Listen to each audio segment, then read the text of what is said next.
I was staying at a cabin in Canada. It's a family-owned lodge, nothing too big or fancy, just something my grandparents built and kept up with, so every now and again someone in the family would enjoy a getaway there. This was just after the New Year. I planned to stay 3 nights at the cabin. It was out in the middle of nowhere on some off-the-grid property that I had to get to by snowmobile, which was normal around this time of year. When I got there, I fired up the wood heater and set up my stuff in the bedroom. Within just 30 minutes, I started to feel the sense of relief that I was hoping for. Time felt to move slow out here, and there was nothing to crowd my mind with. I could just lay back and enjoy the peace and quiet the rest of that day. And night was nice. I got up in the morning at sunrise, making breakfast on top of the wood stove. Then I bundled up to head outside and grab more wood. When I opened the front door, I was taken aback. There were footprints in the snow, coming right up to the cabin. I immediately stepped outside and looked around, and then I followed them for a while.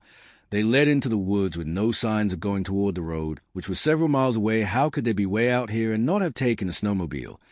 And why were they out here to begin with? I was really confused, especially with them having to have come up to the cabin during the middle of the night. Otherwise, I would have heard them in the morning. I got wood from the shed and brought it inside. I debated leaving, but I figured if they came by and didn't do anything, then it must have been an accident, not to mention how much of a hassle it was to get to and from the cabin. It just would have made this trip a huge waste to leave now. I sat by the fire and just kept a lookout for the next couple hours. I didn't see anything. As the sun got higher and the temperature got warmer, I threw my jacket back on and wanted to go for a walk in the woods to pass the time. I decided I might as well take the opportunity to see if the footprints led anywhere. Maybe I'd find another cabin or something which would put my mind at ease. I followed them into the woods. I walked for probably 20 minutes, not passing any signs of anything. It was just one continuous trail of prints in the snow going through the woods until I suddenly heard something ahead of me. I whipped my head up and looked ahead. It was suddenly quiet, and everything was still, just endless trees and snow. I knew what I heard was a crunch of a footstep. There was no mistaking it. I felt goosebumps all over my body as I knew someone was out there in front of me, having to be hiding behind one of the trees. They probably just noticed me and quick head maybe 10 or 15 feet from where I was. Hello, is someone out there? There was no response, not even the slightest sound. As the tension grew, I felt like I had to do something. I decided to turn around and run back to the cabin. I packed everything as quickly as I could, locked up the cabin, and took the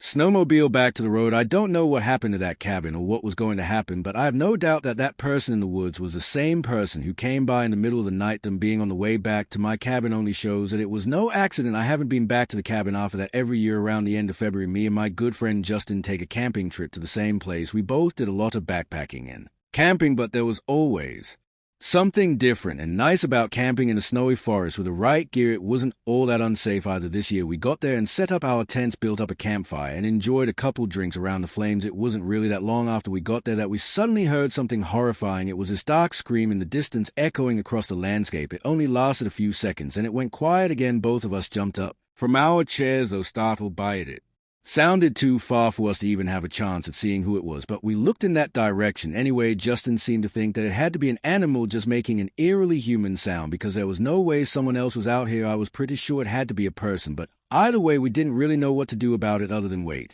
and see if we heard it again. A while passed and nothing else came. The sun started to set and the temperature started dropping. We grabbed some more wood to put into the fire and made food, but then again out of nowhere that scream sounded. It was closer, like maybe only 200 feet away from where our camp was. Justin and I looked at each other, both thinking that we should probably check it out before the sun was fully set. I grabbed my knife just in case, and we both bundled up and headed into the woods. We tried to walk cautiously, unsure what exactly we were walking up on. We had maybe gotten 150 foot out when we heard it one more time from almost right next to us. I stopped and stared in that direction, but there was nothing there. I glanced at Justin, and he seemed as worried as I was. We must have stood still and waited there for nearly 5 minutes before Justin started slowly stepping forward again. He passed a few trees when he suddenly stopped, and I could sense the fear through his body language. I stepped up next to him, and I almost threw up. There was a deer carcass laying in the snow, definitely having been put down recently. Then I felt Justin's hand tap on my shoulder. I lifted my gaze up, and standing across the forest, there was a person. He was just standing there wearing hardly any winter clothing, and he was watching us almost like he was observing us. Justin tapped on my shoulder harder,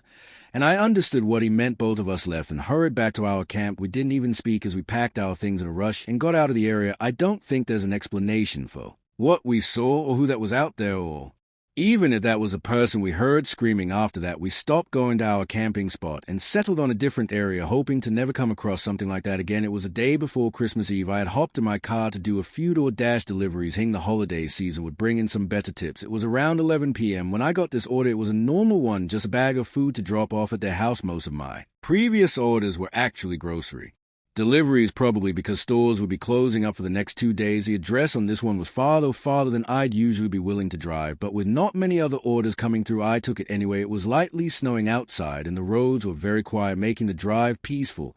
The house was not in an average neighborhood, though when I pulled up to what I thought was going to be the entrance to the neighborhood, it was actually just a thin path through the trees, with a small cabin looking home at the end. I pulled down and parked. Getting out with the food, I walked up to the door and gave it a few knocks. Inside, I could hear chatter like a group of people laughing and talking over each other. It sounded like so many people I was actually confused on how they could all fit in such a small cabin. There was also something strange about the way it sounded that just didn't seem right. Something was off. Then the door opened. A man stood in front of me, and the contrast of what I expected had me put off. For a second, the inside of the house was still motionless. Nobody was running around, and most of the lights weren't even on, and yet the sound of a huge holiday party was coming from the small room at the end of the hallway. The man smiled at me. "Why don't you come bring the food inside? They'll be happy to see you." That was an odd thing to say. I began stuttering, trying to say no and make up an excuse, but the men interrupted. "They just want to thank you for working during the holidays. You'll be glad you stopped by." All the while he was saying these strange and honestly creepy things, the chatter in the back of the cabin continued until it suddenly cut out. Just like that, the cabin was quiet. It was like a recording or tape had stopped playing. The man looked back for a moment, clearly not expecting that to happen, and before he could do anything, I dropped the bag on the porch and ran back to my car. I got in and drove away. I stopped doing deliveries for the night and just stayed home for the rest of the holidays. I know nothing actually happened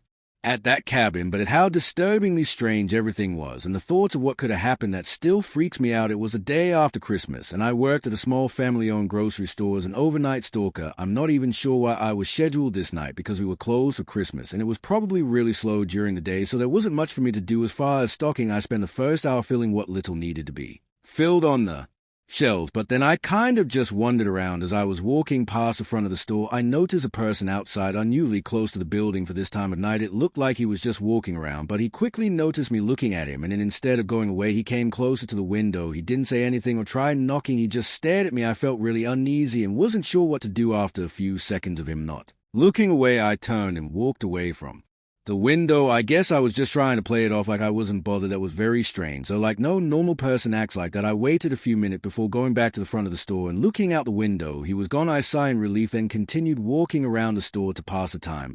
I was just weaving in and out of the aisles, fixing up some of the shelves. Maybe 10 minutes had passed when I rounded the corner at the end of one of the aisles and immediately stopped walking. There were several boxes that had fallen off the shelf and were scattered on the floor. They weren't small things either that could have just tipped over. They had to be knocked down or moved by someone. Just as I was trying to process it, I heard something from down the aisle, a soft but deep and eerie laugh, like a man quietly laughing right around the end of the aisle. It almost sounded unnatural, like a grown adult giggling like a child. Part of me thought about going to confront him, but when I remembered the man I saw by the window, they were fairly big and could have had something hidden in their jacket. I ran to the front and out the doors, getting in my car and calling the police. They pulled in 10 minutes later, and the man inside the store was gone. We later got hold of the security tapes and saw him find a way in through a side door, and as he hid behind the aisle laughing at me, he held a knife in his hand, some kind of small switchblade. Cops think he wasn't sober, and I don't disagree, but I also don't think it changes anything. I could have died that night if things had gone any differently. It was New Year's Eve. I was never a big party person, but on big nights like these, I almost always got peer pressured into going out.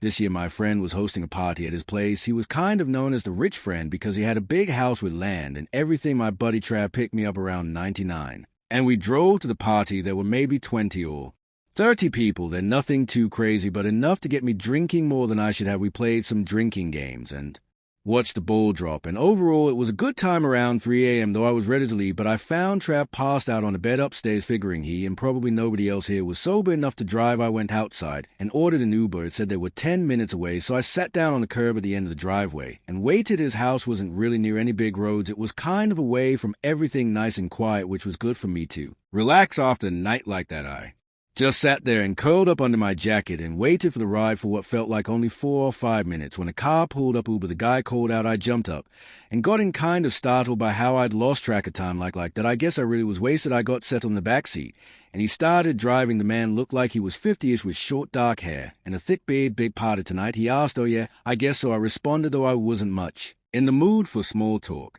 He glanced at me in the mirror, and something about the look he gave me just made me uncomfortable. I really don't know why. At the time I thought I was just overthinking it. I put my head back and closed my eyes, trying to rest for the remainder of the ride, but only a minute later my phone dinged. I opened my eyes immediately, making eye contact with the driver in the mirror. He was already looking at me. I awkwardly glanced away and pulled my phone out. My stomach tightened, and my face went pale. It was a message from the Uber app, a text saying the driver just arrived at the pickup location, and a following text from the driver asking where I was. I looked back up at the mirror. The man's eyes were locked on me. I put my phone back in my pocket, leaned my head back, and closed my eyes again. Inside, I was freaking out and terrified, but I tried to play it off like I didn't know anything. 30 seconds later, I felt the car slowing down, and when I peeked out a window, I saw we were at an intersection with a red light. As soon as the car stopped, I opened the door and jumped out. Midway through getting out, he started driving, which made me fall on the pavement. But I got up and sprinted away. He drove off after that. I don't know who that man was, but seemingly he was going around on New Year's night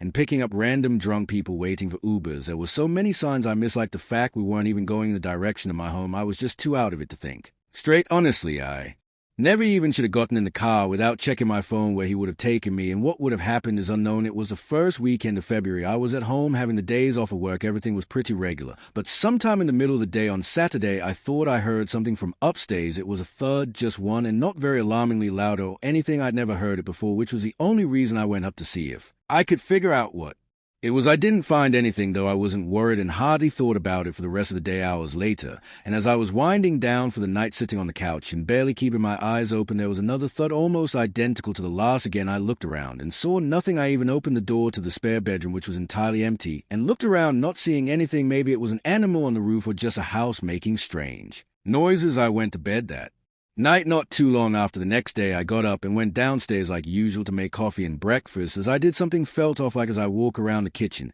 and made breakfast, things seemed like they had been moved. The cereal and chips I had in the pantry just didn't look like they were where I'd left them. Obviously, I didn't purposefully try to remember the order if they were in or anything, so I couldn't confirm it. I just had that weird feeling like it wasn't right, which I didn't know how it could be possible. I tried to pay more attention to things the rest of that morning, but eventually I forgot about it. I think I was caught up on how impossible it would have been, so I had to be mistaken the rest of that day. I was downstairs watching TV and doing some chores. It was just after sunset when I heard that same thought again. I stood up to go check on it just like every time before, but as I approached the stairs, I heard a click. It was very quiet, but was definitely a click of some kind. I went up to the top of the steps and listened for a second, then looked around my bedroom, finding nothing. Then I went over to the spare bedroom, figuring I might as well check again. I grabbed the handle and turned it, but it stopped halfway. It was locked from the other side. Blood rushed from my face, and my heart stung from the sudden panic. I took a few weak steps away from the door, feeling like my legs were giving out, but I brought myself together when I heard movement behind the door approaching the other side. I started to run back down the stairs as I heard another click, followed by the door creaking open. I left out the front door and ran to the end of the street, where I called 911. When searching the home, they found no one, but in the spare bedroom closet there were grocery bags and a blanket. Someone had been trying to live in there at least for those 2 days, but probably even longer without me knowing. Likely they were coming out at night while I was sleeping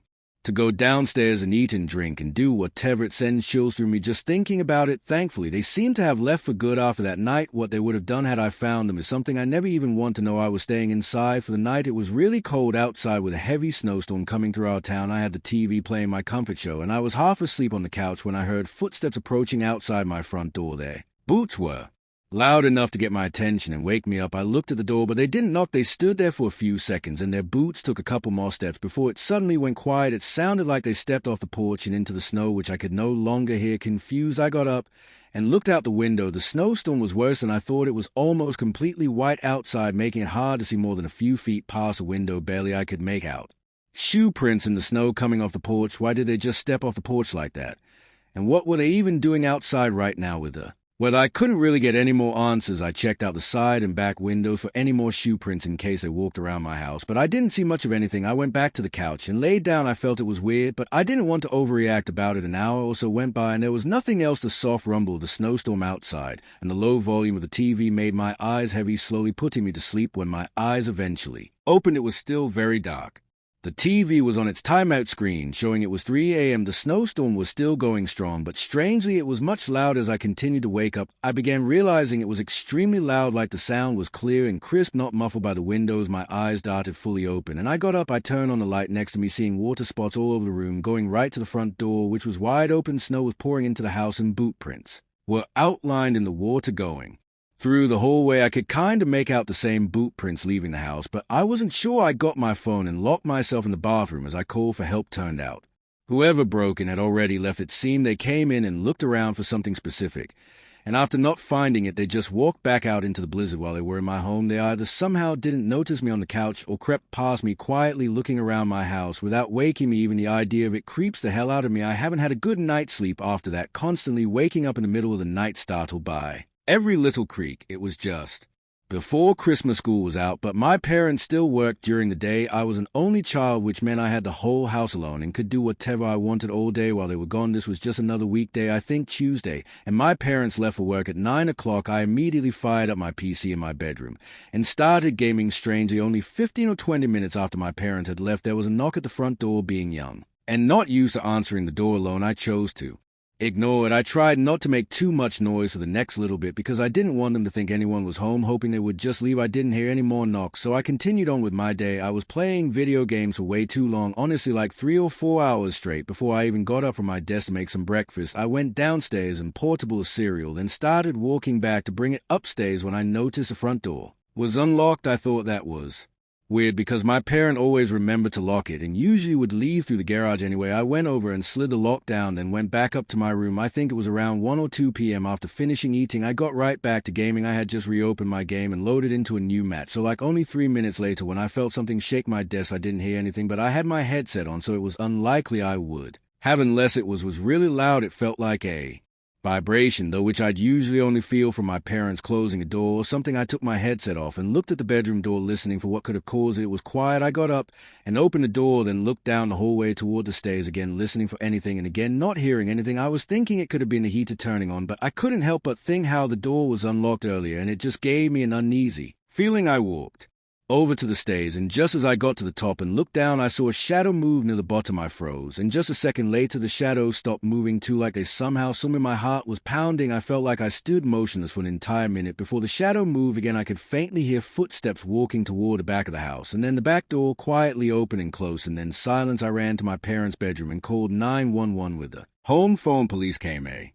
few minutes later. This only seemed to get more disturbing and strange, or there were no signs of the intruder breaking in unless he had picked the lock on the front door. However, it was still locked when police arrived, which means he likely got inside sometime during the 3 to 4 hours I was gaming. I also think back to the knocks I heard right after my parent had left, but I just can't see what they were doing inside for that long. He was almost definitely in the house when I went downstairs and made myself a bowl of cereal, or maybe even watching me from another room, hiding somewhere. We don't know what his intentions were, but I've never truly felt safe again since that day. I worked at a gas station for 2 years, starting in 2015. During the winter on my first year, I had a regular customer come in a lot. I worked night shift, so whenever anyone came in more than once, I'd usually recognize them. This guy was a trucker who told me his name was Paul. He was a really nice guy, though.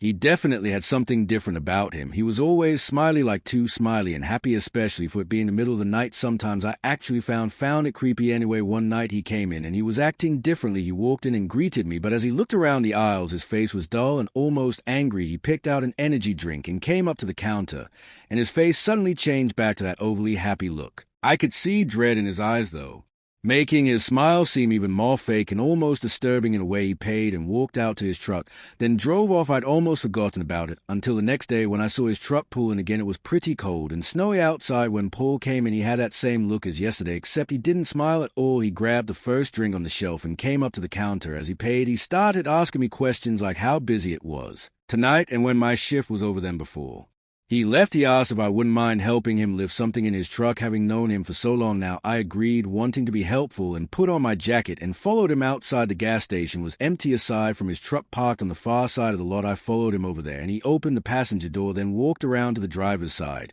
and got in. He said it was right up here, gesturing for me to get in as well. I climbed up and sat down. It was one of those big box trucks that had a door behind the seat for access to the cargo section. I looked at Paul. He had that strange wide smile again. It's just right in there. I'll follow behind you. He pointed at the door. I suddenly felt very unsettled and could sense that this wasn't what he said it was. I sat there trying to figure out what to say or do, and I began to notice an odor. It was strong and disgusting coming from whatever the hell was behind that door. I looked back up at Paul. His face was tense, but he held that smile and just watched me waiting for me to move. I jumped back out of the truck, slamming the door behind me, and hurrying back into the station. He didn't follow as I was hurrying back, though I thought I heard him yell like a frustrated yell coming from the truck.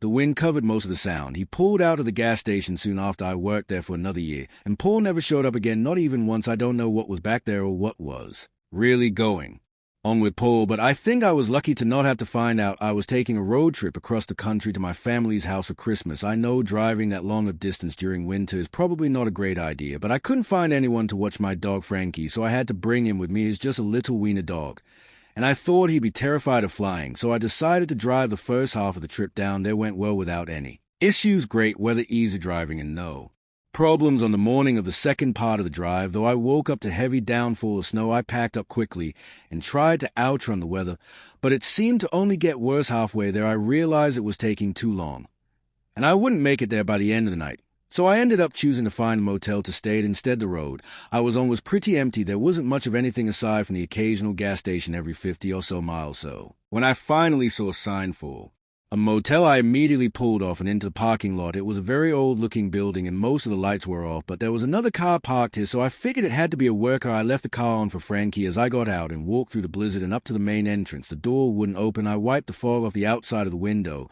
and put my face closer, trying to look through and see if anyone was inside, but it looked dark and deserted. I wasn't sure what to think, but I didn't have much time before I heard Frankie barking. I looked back, seeing two men walking past my car and up to me. The way they walk, it was clear something was wrong. I tried to start walking back to my car and ignore them, but they cut me off. Hey, what was the place open? No, I think it's closed tonight. Sorry, I said, trying to walk around them. Do you think you could help us? We're having some car troubles. Maybe you could spare some gas. It was like they were fighting for any reason to keep talking to me. I said no, then backed up and made a wide walk around them, and even then they still tried to get in front of me. I hurried back into my car as their footsteps crunched quickly behind me. By the time I got in and locked the doors, they were already at my window. Frankie was whining, and I couldn't blame him. This was really uncomfortable and kind of scary since we were so far out on a deserted road. One of them repeatedly knocked on my window asking for help still, but it was so obvious that he didn't need any, and this was just some kind of trap or something. Before anything could get worse, I backed up and drove out onto the main road. After giving it some thought, I ended up dialing 911 to report their strange behavior. I got a call back from an officer 20 minutes later saying they weren't at the parking lot anymore, and neither was their car. If that doesn't scream guilty, I don't know what does. Their car clearly worked enough for them to leave, and then they apparently left right after I did. More so than my slight interaction with the men, it's the thought of what they were potentially trying to do that horrifies me. If anything had happened out there, I probably never would have been found.